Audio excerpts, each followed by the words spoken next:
'Twas the night before Christmas, when all through the house not a creature was stirring, not even a mouse.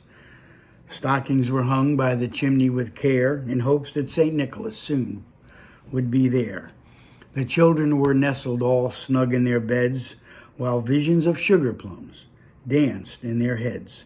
And Mom in her kerchief and I in my cap had just settled down for a long winter's nap.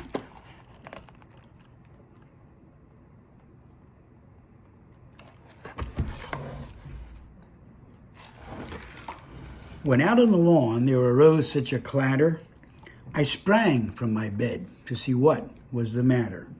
Away to the window I flew like a flash, tore open the shutters, and threw up the sash.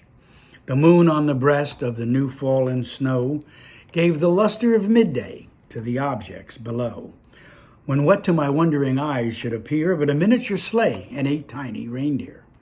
With a little old driver so lively and quick, I knew in a moment it must be St. Nick.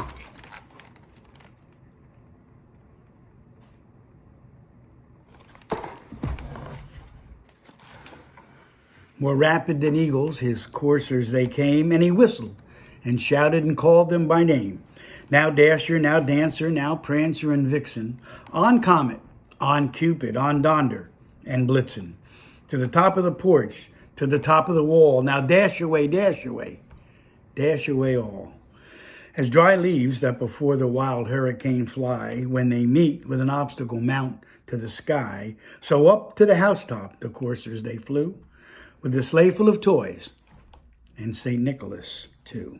And then in a twinkling, I heard on the roof the prancing and pawing of each little hoof.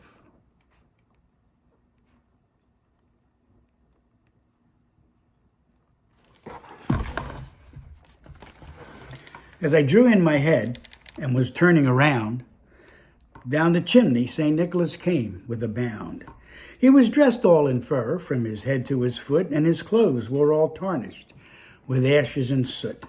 A bundle of toys he had flung on his back, and he looked like a peddler just opening his pack. His eyes, how they twinkled, his dimples, how merry. His cheeks were like roses, his nose like a cherry. His little droll mouth was drawn up like a bow, and the beard of his chin was as white as the snow. The stump of a pipe he held tight in his teeth, and the smoke it encircled his head like a wreath.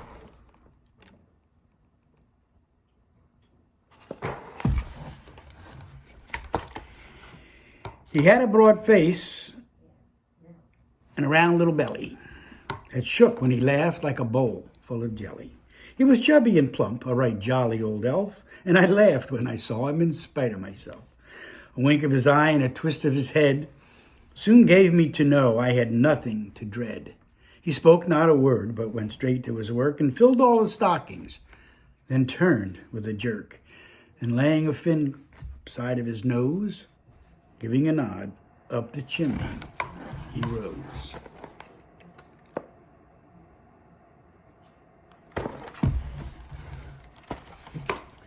He sprang to his sled, to his team gave a whistle, and away they all flew like the down of a thistle. But I heard him exclaim, ere he drove out of sight, "Happy Christmas to all, and to all a good night." Merry Christmas to all, and to all a good night.